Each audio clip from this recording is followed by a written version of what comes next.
ಜ್ಞಾನಾನ್ ಮುಕ್ತಿ. ಮುಕ್ತಿ ಅಂದರೆ ಬಿಡುಗಡೆ. ಯಾವುದರಿಂದ ಬಿಡುಗಡೆ? ತಾಪತ್ರಯಗಳಿಂದ. ಕಪಿಲ ಮಹಾಮುನಿ ಹೇಳಿದ ಸಾಂಖ್ಯ ಸೂತ್ರವಿದು. ತ್ರಿವಿಧ ದುಃಖ ಅತ್ಯಂತ ನಿವೃತ್ತಿ ಅತ್ಯಂತ ಪುರುಷಾರ್ಥ. ತ್ರಿವಿಧ ದುಃಖಗಳೇ ತಾಪತ್ರಯಗಳು. ತ್ರಿವಿಧ ದುಃಖಗಳು ಅಂದರೆ ಆಧ್ಯಾತ್ಮಿಕ, ಆದಿಭೌತಿಕ, ಆದಿದೈವಿಕ ತಾಪಗಳು. ಅತ್ಯಂತ ನಿವೃತ್ತಿ ಅಂದರೆ ತ್ರಿವಿಧ ದುಃಖಗಳಲ್ಲಿ ಅತ್ಯಂತ ಮುಖ್ಯವಾದ ಆಧ್ಯಾತ್ಮಿಕ ತಾಪಗಳು. ಅವುಗಳಿಂದ ನಿವೃತ್ತಿ ಎಂದರ್ಥ. ಈ ಮೂರು ವಿಧವಾದ ದುಃಖಗಳಿಂದ ಕ್ರಮೇಣ ಬಿಡಿಸಿಕೊಳ್ಳುವುದೇ ಅತ್ಯಂತ ಮುಖ್ಯವಾದ ಪುರುಷಾರ್ಥ, ಅಂದರೆ ಮೋಕ್ಷ, ಮುಕ್ತಿ ಎಂದರ್ಥ.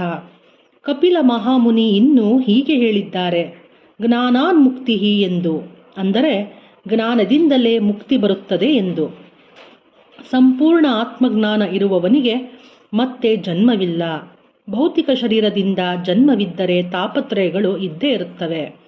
ಧ್ಯಾನ ಸಾಧನೆಯಿಂದ ಕೂಡಿಸಿಕೊಳ್ಳುವ ಆತ್ಮಜ್ಞಾನದಿಂದಲೇ ಮುಕ್ತಿ ಸಂಪ್ರಾಪ್ತಿಸುತ್ತದೆ ಅಂತ ತುಳಸಿದಳ ಭಾಗ 1ರಲ್ಲಿ ನಮ್ಮೆಲ್ಲರ ಅಚ್ಚುಮೆಚ್ಚಿನ ಗುರುಗಳಾದ ಬ್ರಹ್ಮರ್ಷಿ ಪಿತಾಮಹ ಡಾಕ್ಟರ್ ಸುಭಾಷ್ ಪತ್ರಿಜಿ ಗುರುಗಳು ತಿಳಿಸ್ಕೊಟ್ಟಿದ್ದಾರೆ ಮಾಸ್ಟರ್ಸ್. ಧನ್ಯವಾದಗಳು.